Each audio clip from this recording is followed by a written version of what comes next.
Welcome back to my vlog. Today I came back to Rome after Turkey and had breakfast at the hotel. And honestly, seeing ham and an unhealthy number of desserts felt like coming home. What can I say? After living in Italy for so long, even I have become a little Italian. Of course, if you're in Rome, you have to go out and explore. So we headed to the metro station, and because I live in Naples, my first thought was, wow, this is busy. Then I remembered Delhi and immediately laughed at myself. As an Indian, this crowd is basically empty. But Rome has this special energy. You could probably make me stand in a queue for 2 hours and I'd still be excited, just because it's Rome.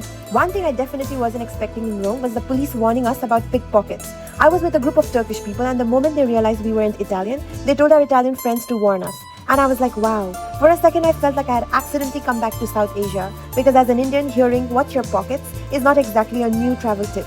I came to Rome expecting ancient history, not familiar life experiences. And another thing I noticed in Rome, actually all over Italy, is that every train seems to have graffiti on it. At this point, I'm not even sure if it's vandalism or a national decorating project. But when the train arrived, the biggest cultural shock was that people actually waited their turn and got on in an orderly way. As an Indian, I was fully prepared for a survival challenge. Instead, everybody just queued like civilized human beings. And of course, I'm not saying Indians are uncivilized. We just have 1.4 billion people competing for the same train, so seeing everyone enter peacefully was a little shocking. That said, the Indian in me never dies. The moment I got on the metro, my only mission was to find a seat, and I'm proud to announce that I succeeded. And then something happened that I've never even seen in Naples. A guy got on the metro with a guitar, a speaker, and absolutely no fear of public judgment. And suddenly we had a live concert in the middle of the train. In India, this would be impossible, because there wouldn't even be enough space to hold the guitar. But when I saw that, I thought, okay, this is Rome. I've officially arrived. Just look at this guy. He was amazing. Within minutes, he had the whole train moving to his music. And of course, I had absolutely no idea what he was singing because it wasn't even Italian. My husband told me it was probably Spanish. So not only was he performing in a foreign country, he was doing it with more confidence than I've ever had in my entire life. Later, I realized he wasn't just entertaining us for fun. This was his job. He was performing for tips. And honestly, it made me respect him even more. It takes real talent to turn a random metro ride into a concert, and real courage to make a living from your art. Respect. Honestly, I felt a little bad that I couldn't leave him a bigger tip because I genuinely enjoyed his music. Not because I didn't want to, I'm just a struggler myself. After watching him perform, I realized that if I had a talent that could make people stop and listen, I'd probably be using it too. Unfortunately, my only marketable skill at the moment is enthusiastic clapping. So I couldn't give him much money, but I gave him my full respect and my loudest applause.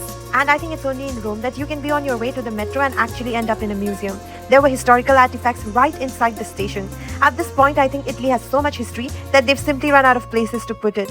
Somebody probably looked at a pile of ancient ruins and said, you know what? Just put it next to platform 2. And sadly, being with Italians wasn't much help either. I kept asking my husband questions and his answer was basically, I don't know. Which was a little shocking to me because as an Indian, if you take me to a museum, I will suddenly become a tour guide. My head is full of random historical facts that nobody asked for. And honestly, I was probably more excited about Roman history than the actual Roman standing next to me. Maybe that's a cultural difference. Or maybe I'm just a history nerd. One thing that did surprise me was that Rome wasn't always very accessible for people with disabilities. And yes, India has the same problem in many places, but somehow I expected a world-famous tourist city like Rome to be a little better. Then again, when your city is basically one giant archaeological site, modern upgrades probably aren't that easy. I guess when you're surrounded by 2,000 years of history, sometimes the infrastructure gets stuck in the past too. Of course, I was busy trying to get Instagram shots even on the escalator, priorities. And then I saw something really interesting inside the metro station, an ancient Roman public bath. Imagine that. Thousands of years ago, people came here to relax and take a bath. Now people come here stressed, late for work and running for the metro. I don't think the Romans ever imagined that one day their bathhouse would end up between an escalator and a train platform. Luckily, they even had a screen showing us what it used to look like, because otherwise I would have just walked past history without realizing it. And then there were artifacts everywhere. And of course, because everything was written in English, I had to stop and read every single one, like I was preparing for an exam. At the same time, I was taking photos, videos, and having a mini existential crisis. Because isn't it crazy that the people who use these objects are long gone, but their stuff is still here telling us how they lived? And then my brain went even further. What if one day, thousands of years from now, the metro we're walking in becomes somebody else's museum? Some future tourist will be looking at our train tickets and saying, wow, look how primitive they were. Anyway, this is the part of the vlog where I stop being a tourist and start overthinking. This metro station was huge. Honestly, even if you came here just for the museum, you could spend hours exploring it. Especially if you're a real historian or a professor. I'm not a historian, I'm just a tourist with Wi-Fi and strong opinions. But even I was getting distracted by all the things there were to see. That said, my real mission in Rome was the Colosseum. And even though this was my second visit, I was just as excited as the first time. Some places never lose their magic. And then while going up the escalator, I was getting more and more excited. I'm a proud Indian, but come on, the Colosseum is the Colosseum. I think it's the movies, the history books, and maybe a few side effects of colonialism. Let's just say my excitement levels were completely irrational. I was even thinking, yes, I miss home. But moments like this make leaving home feel completely worth it.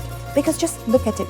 You come out of the metro and the Colosseum is just standing there, casually reminding everyone that it's been around for nearly 2,000 years. Absolutely magnificent. But if you want to see what we actually did at the Colosseum, you'll have to wait for my next vlog. Until then, ciao, take care, and don't forget to romanticize your life a little.